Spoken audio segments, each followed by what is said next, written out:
Anything I say, I have documentary evidence for.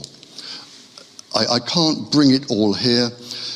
I've used 1,700 papers to compile this and my last talk. But you're welcome to come and look at them and criticize them and say, can I have a copy of this, and take it away for whatever you want to take it away for. But I don't say a single word unless I have documentary evidence. Now, my aim is not to upset anybody, but some of the things I say, can.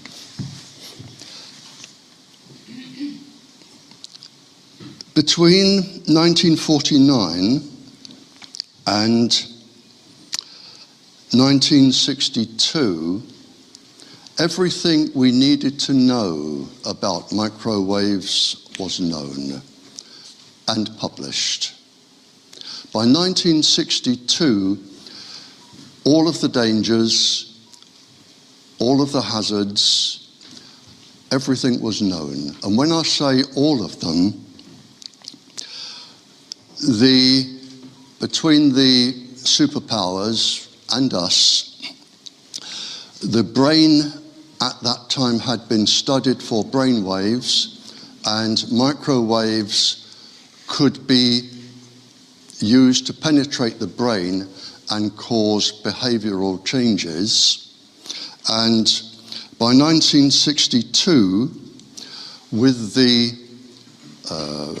resonance frequencies of the organs and the brain, the cyclotronic resonance frequencies, circadian resonance frequencies, a statement was made in 1962 by the governments that birth defects, all birth defects, organs, whole organisms, all cells, brain function, all emotions, all moods could be altered, changed, and destroyed by 1962. Microwaves then, as now, were used as stealth weapons before they became cell phones. In 1965, the use of cell phones by the military was used. I had them. By 1965, the prospect of cell phones and everything from cell phones was seen as a really, really lucrative market for the general public. And knowing the dangers that cell phones could cause, the military are exempt. You do not have, in the military, when you sign, any danger that comes your way for using whatever, that's it. You don't have any recourse for that. But the general populations do. And the military and the industry of several countries, the United States, Canada, us, some of the NATO countries, Australia and New Zealand, the people got together and they knew that cell phones and all the other gadgets you have today, they knew they would not be allowed under the current safety limits. And we needed a safety limit that could never be taken to court and never challenged if these things were to progress. And in 1965, they adopted an old 1953 thermal level by an engineer by the name of Schwann. And in order to prevent being taken to court, the industries and the people who make the decisions, they adopted the Schwann 1953 level, which basically says if a certain weight of your tissue, either 10 grams or a kilogram, depending which way you are going, does not heat up by a certain temperature in 6 minutes, then everything will be deemed safe for a lifetime's exposure for adults, women, children, pregnant women, everybody. And the 6-minute thermal level is the one that is still used today. They totally ignored and put aside the electric and magnetic vectors of the wave and the harm that the electric and magnetic vectors can do. Oh, it's my stick, it's all right. Sorry. Thank you very much, thanks. They put aside all of the harm from the electric and magnetic vectors, so I don't knock it over again. Now, they interfere with the electrical conductivity of the cells, the electrical conductivity of the neurons, the electrical conductivity of the brain.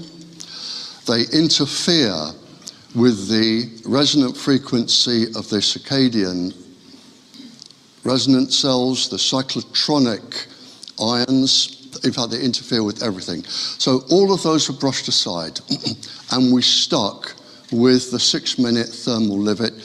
Sometimes they extend it to 30 minutes, but basically it is a 6-minute, and that is what is in force today in 42% of the planet of what we are in that part today. So you have really no protection against the electric and magnetic vectors. And as I say, that is in force today.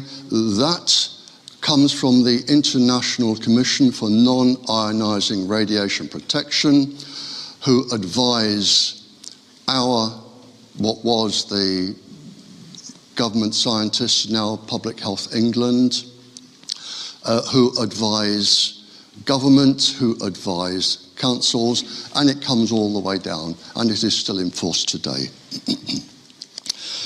I will be coming on to 5G later. 5G is not new. 5G was causing a nuisance in 1972.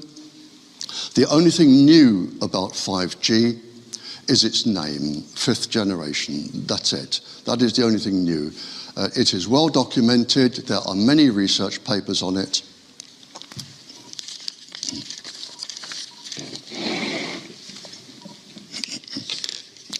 And finally, in 1971, cancer was proven to be caused by low-level microwave radiation and has been kept secret ever since, along with all of the other illnesses and diseases.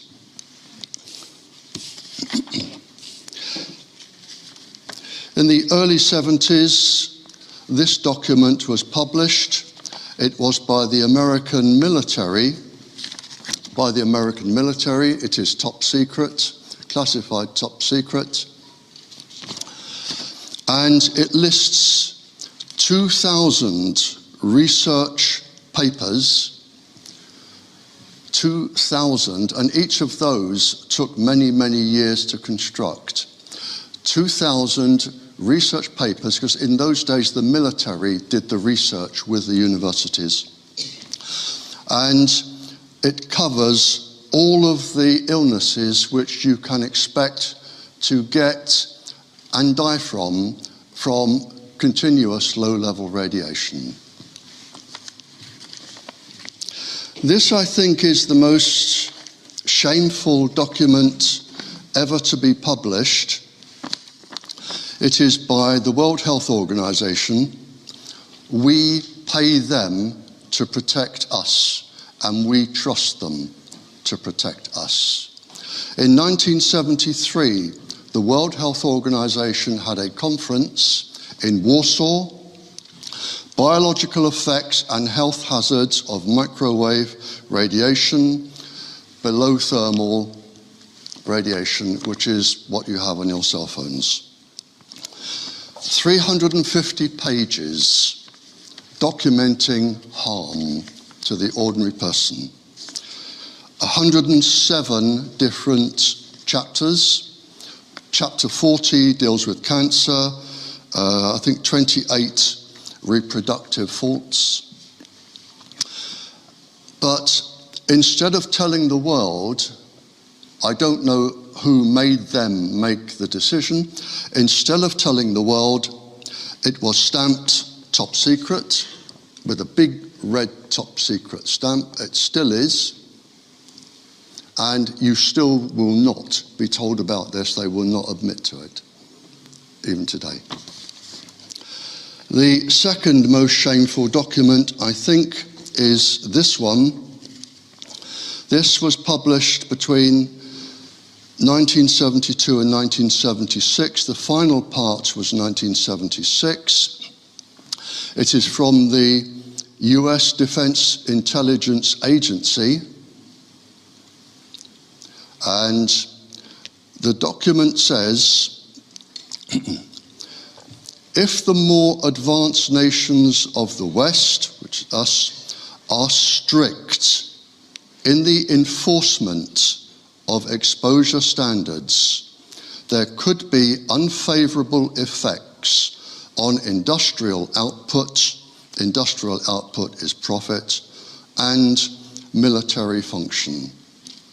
In other words, what they wanted us to do was set a level of radiation for the NATO countries, set a level of radiation that would not be strict. Hence, we came in with the 6-minute thermal level that is still in place today and what councils are advised to adhere to. At that time, the World Health Organization, again, what they didn't tell you,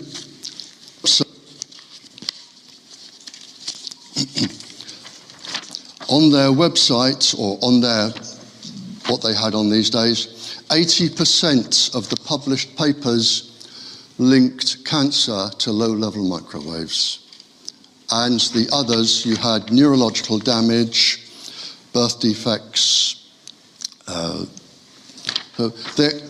was no secret among the decision makers then. And every so often, generally when a new G comes out, a new, one of the new makes of the cell phone, the International Commission for Non-Ionizing Radiation Protection, they put out an addendum to their original report, which clears the way for whichever generation it is coming out. There's a new one coming out in a couple of days to clear the way for 5G. This is the original, or a copy of the original International Commission document, and it is of interest to decision makers, all decision makers, excuse me,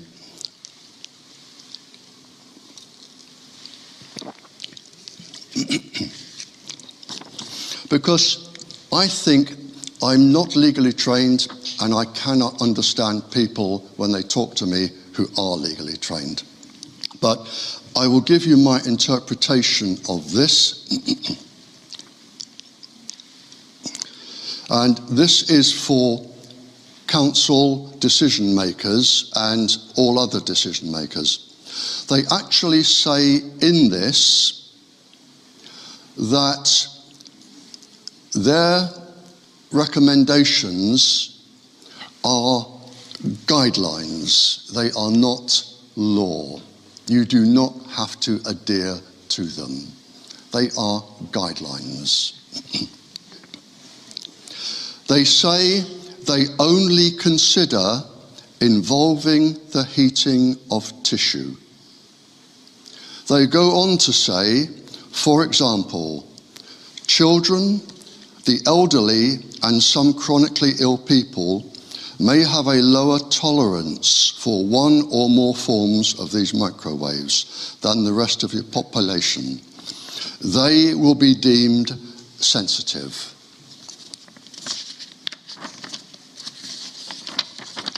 And then they say, on page 547 of this one, in practice, the critical steps in applying these general procedures may differ across the spectrum.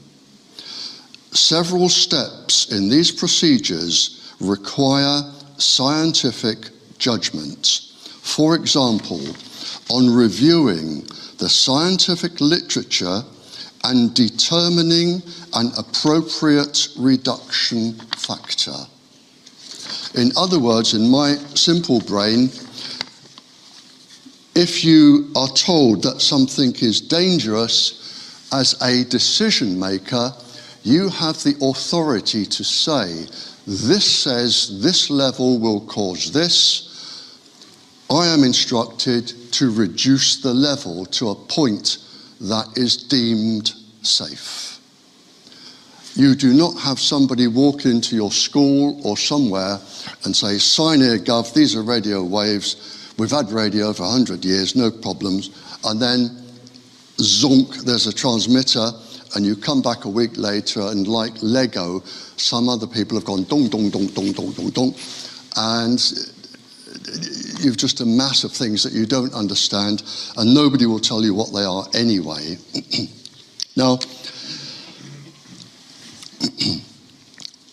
I brought a couple of books along, not because I get any money if they're sold or anything like that, but along with the whistleblowers, of which I am one, I have known for many, many, many, many years a captain who is an electronics warfare specialist captain.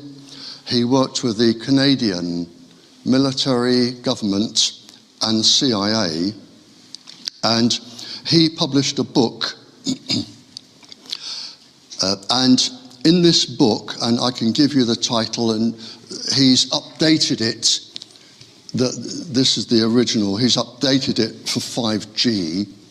And in it, whereas Snowden, the whistleblower a few years ago, put everything on the internet, he has put all of the top secret papers into a book, given the websites where you can download them if you are a decision maker and you want proof of something.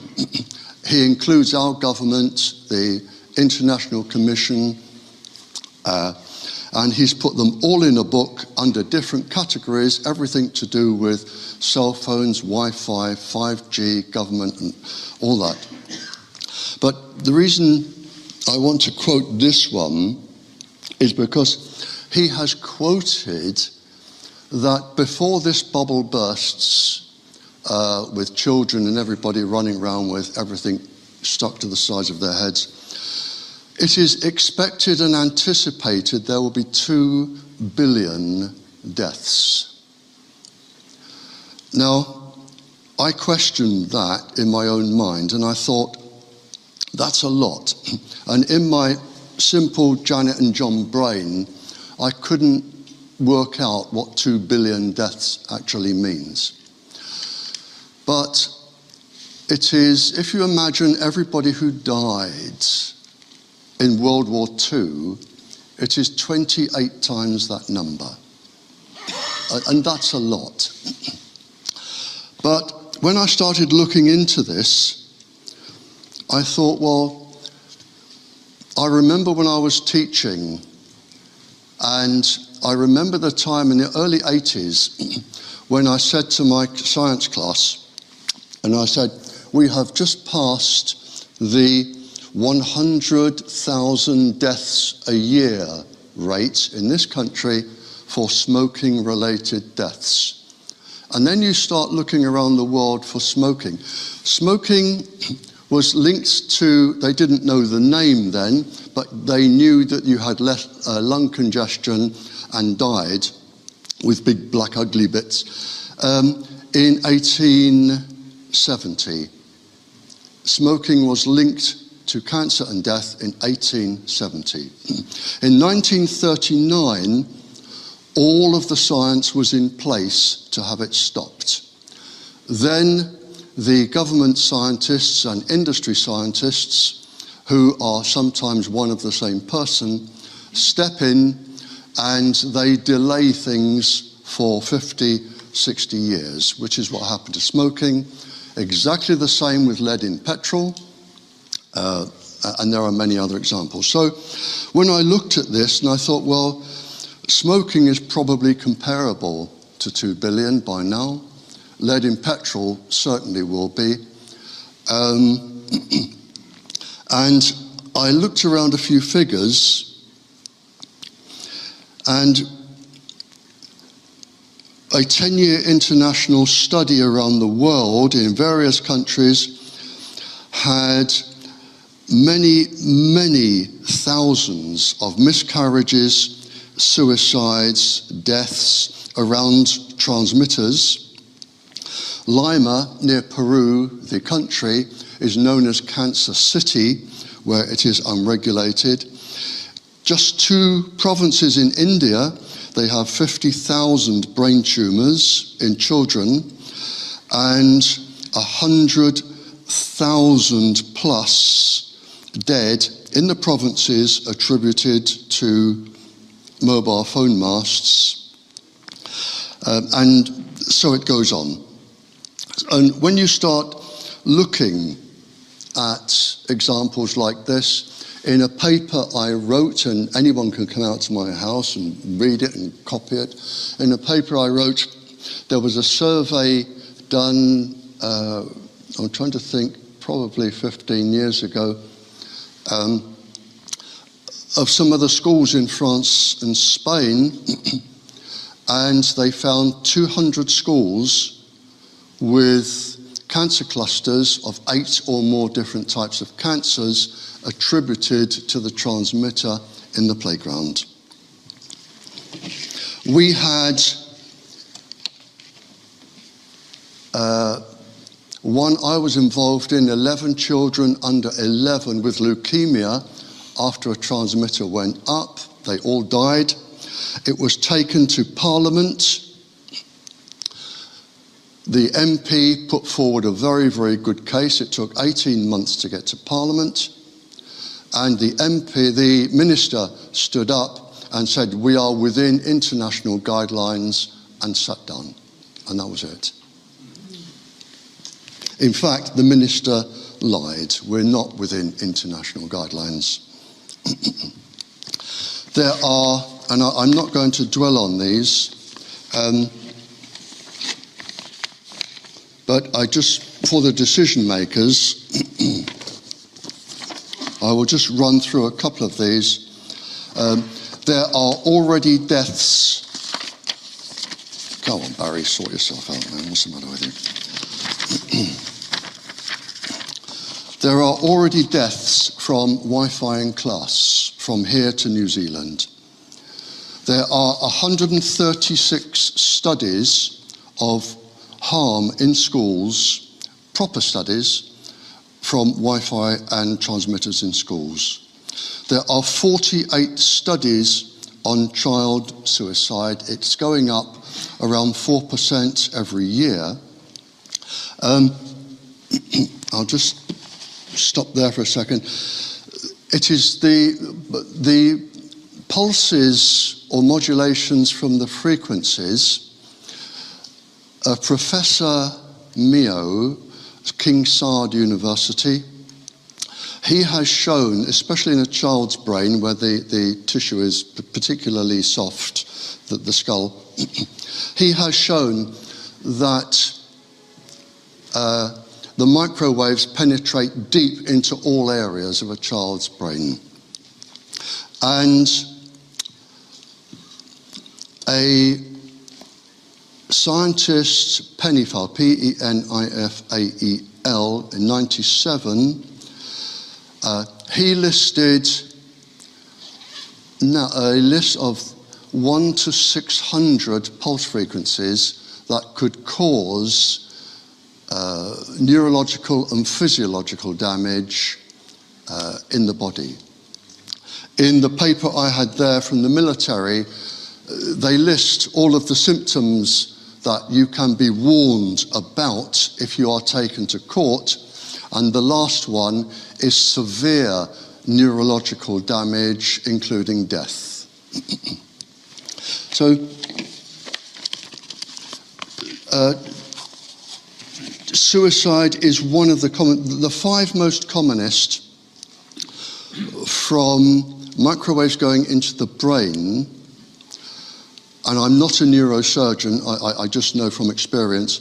The 5 most commonest in order are the same symptoms that you would receive from morphine or marijuana: hunger, excessive hunger, aggression, and if the pulse frequency is a certain frequency, which I won't say on camera, the aggression manifests itself as aggressive, suicidal sexual aggression. So you can get aggressive from the microwaves, and the particular pulse frequency will manifest itself as sexual aggression, particularly from men. And the last one is, I'm not a medical doctor, I describe it as the same symptoms as lead arsenide poisoning, where you just want to go to bed and die, and if somebody came in with a bag and said, "There's £1 million, go and spend it," you wouldn't be bothered. Those are the most commonest symptoms that you get from microwaves in the brain at varying degrees. And any neurologists here, I can run through the processes if you wish.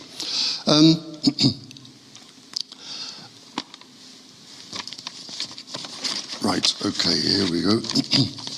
Pregnant women are particularly vulnerable because the womb, of course, is mostly fluid, and microwaves are attracted and stay in and rearrange the chemical structures of the fluid in many ways. There is a 20-fold higher concentration of damage within the womb. A pediatrician with a neurologist, a medical neurologist, went into a school.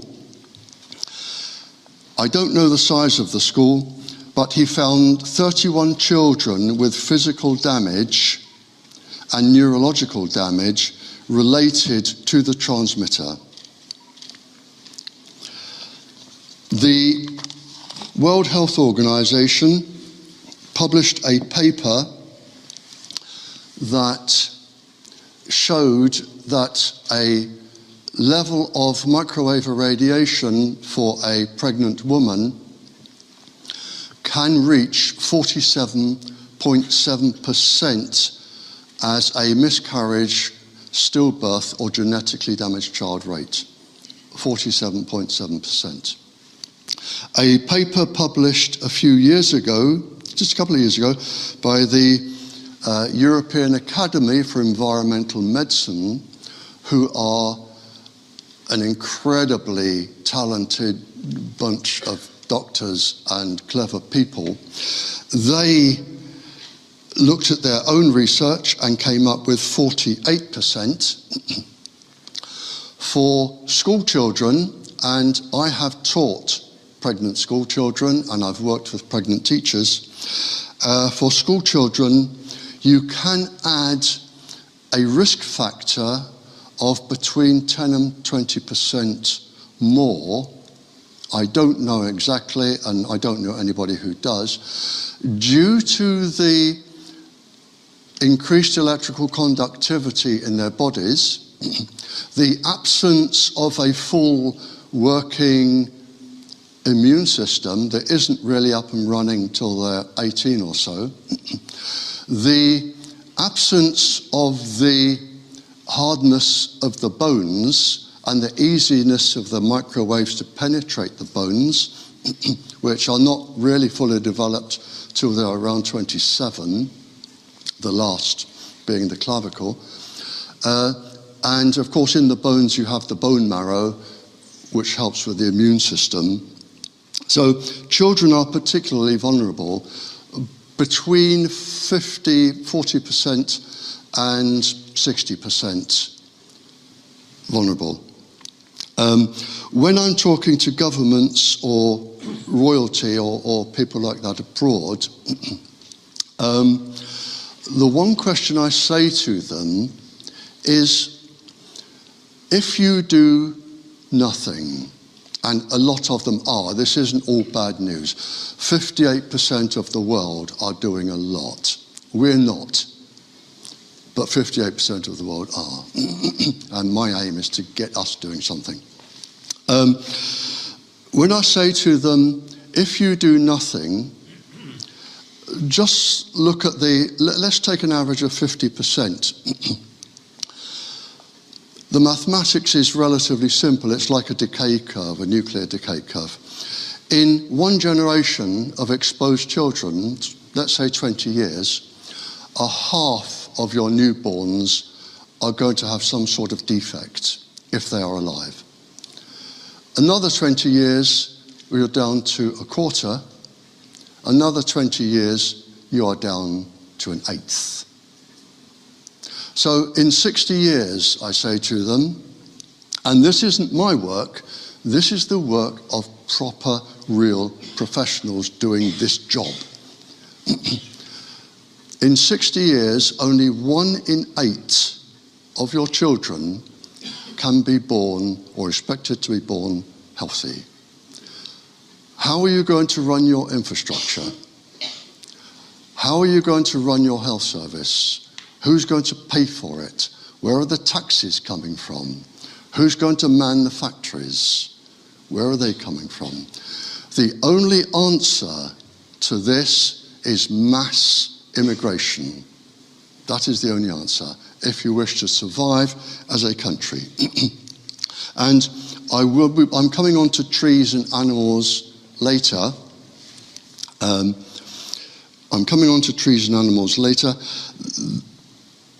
But it's worth mentioning here while I think about it.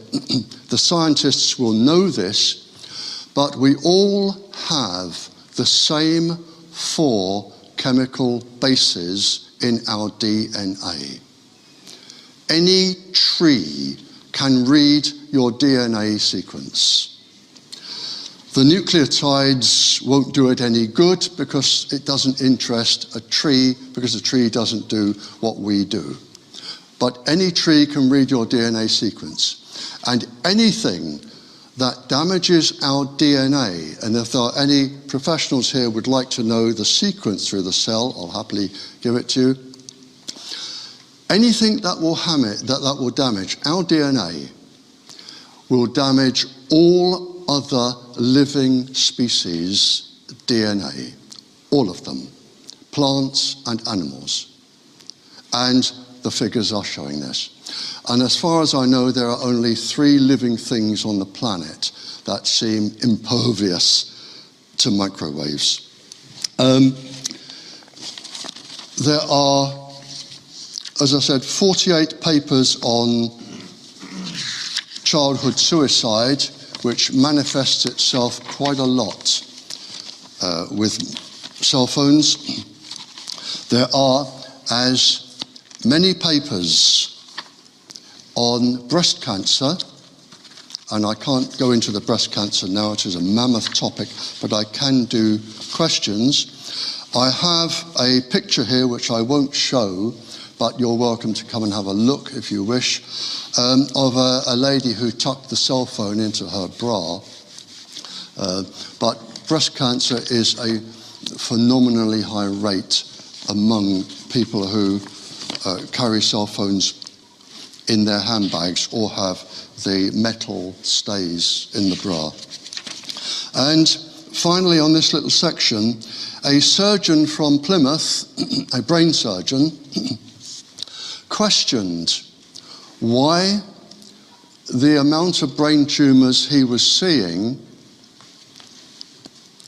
did not match the amount he was doing, the operations he was carrying out. I need my glasses.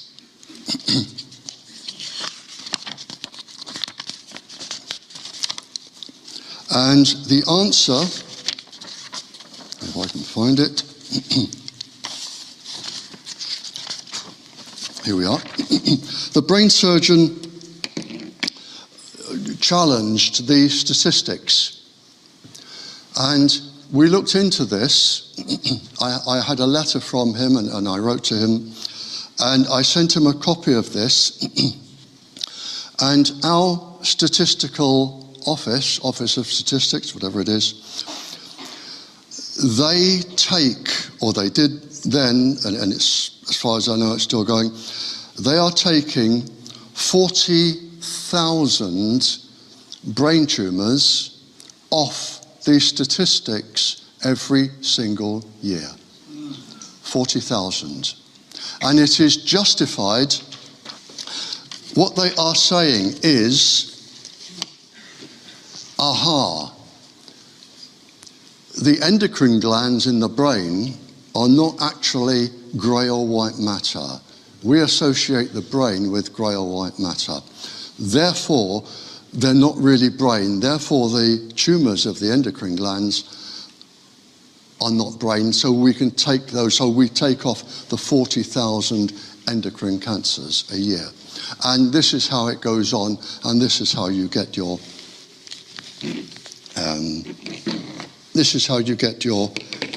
figures down.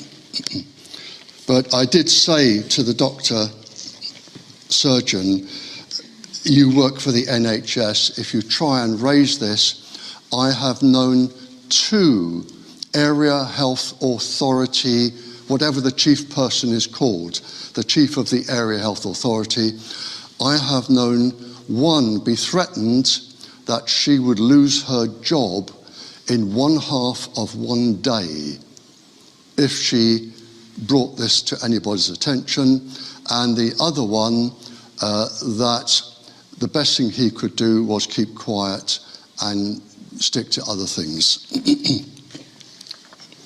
Now, we put Wi-Fi in schools. We put Wi-Fi in schools. You can go into virtually any state primary school and they will have 20 Wi-Fis in the class, plus the routers on the ceiling, plus a transmitter, and there will probably be iPads as well.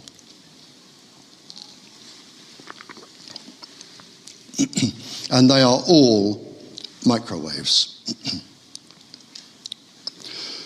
What you are not told, and if you are a school governor or a decision maker, what you are not told when you put these in front of our 5-year-olds or even 4-year-olds these days, what you are not told is that the Wi-Fi in your classroom or your children's or grandchildren's classroom or their bedroom, the Wi-Fi is in the same category for danger.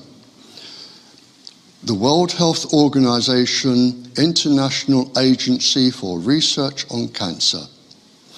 They are in the same category, exactly the same, as mercury, lead, DDT, benzene, which is the smell from petrol you get, exhaust fumes from cars, HIV type 2, and chloroform. The same.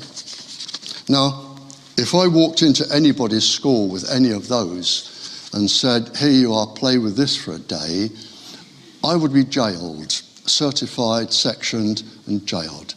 And yet, we've got children with these on their laps. I think somebody worked out for 13 hours over a school lifetime or something. But the good news, the International Commission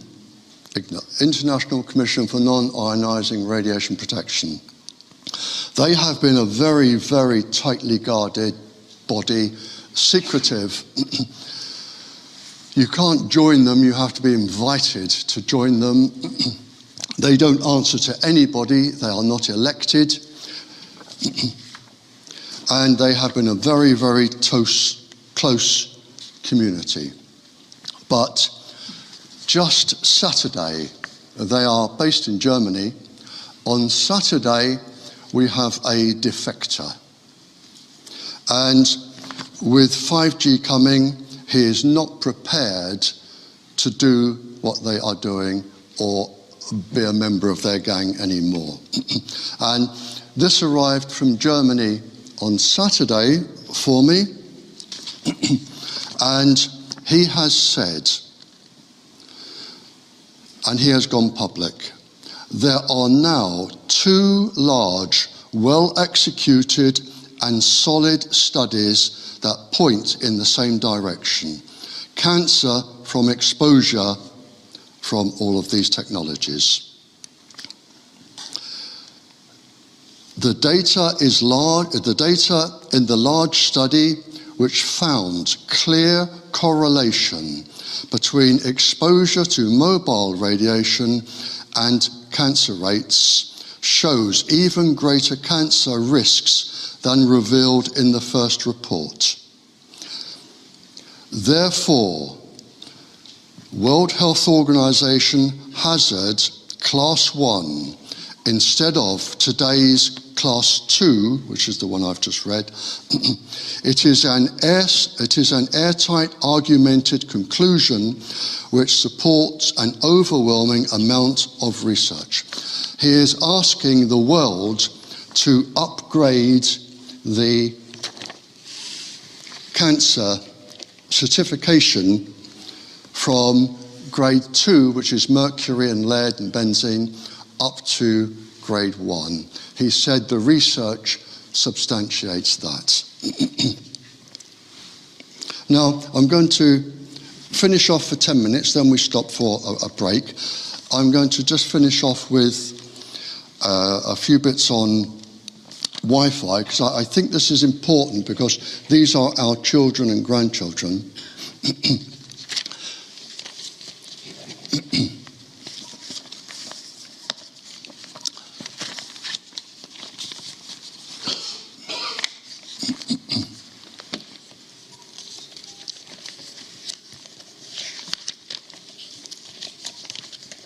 Here we are. Right, I'm just going to run over a few things. I am not alone in running around the world trying to do this. There are a lot of people doing lots of things, and we'll have some good news here. The industry themselves, come on Barry, sort yourself out. The industry themselves in the year 2000 studied the top 220 research articles and said that what they are putting out actually does cause cancer. The Council of Europe, 47 countries, 800 million people. Simple statement: ban Wi-Fi in schools. Dr. Annie Sasko, 22 years World Health Organization Cancer Department. Mobiles, cell phones and Wi-Fi will cause cancer.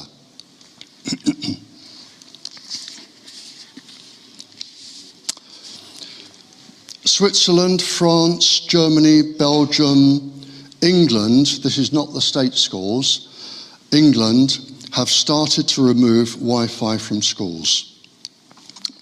UNICEF, the big children's charity who care for children, decided to look into this, and